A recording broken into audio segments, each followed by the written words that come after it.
میں تقلید مسئلہ نمبر 1 ہر مکلف پر شرعی مسائل من جملہ نماز، روزہ، طہارت اور کچھ معاملات کے مسائل سیکھنا واجب ہے۔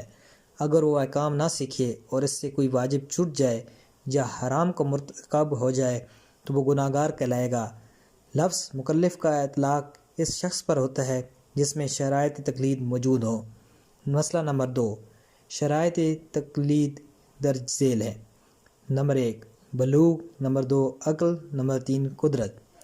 مسئلہ نمبر 3 بالغ ہونے کی علامتیں درج ذیل 3 علامتوں میں سے کوئی ایک ہو تو۔ نمبر 1 شرمگاہ کے اطراف میں سخت بالوں کا گناہ، نمبر 2 احتلام منی کا خارج ہونا، نمبر 3 چاند کے حساب سے لڑکوں کے 15 سال اور لڑکیوں کے 9 سال پورے ہونا۔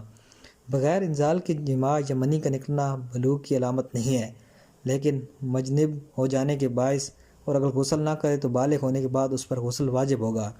مسئلہ نمبر 4 اگر کسی شخص میں مذکورہ علامتوں میں سے بلوغ کی کوئی علامت نہ ہو تو اسے شرعاً بالغ نہیں کہا جا سکتا اور نہ ہی شرعی احکام اس پر عائد ہوں گے۔ صرف یہ احتمال دینا کہ سخت بال اگے ہوں یا احتلام ہوا ہو سن کر تقلید سے پہلے بلوغ کے حکم کے لیے کافی نہیں ہے۔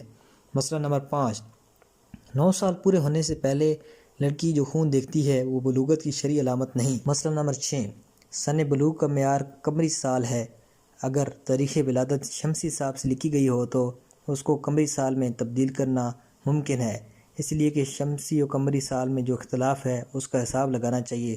پس ہر قمری سال شمسی سال سے 10 دن 21 گھنٹے اور 17 سیکنڈ کم ہوتا ہے۔ والسلام علیکم ورحمۃ اللہ۔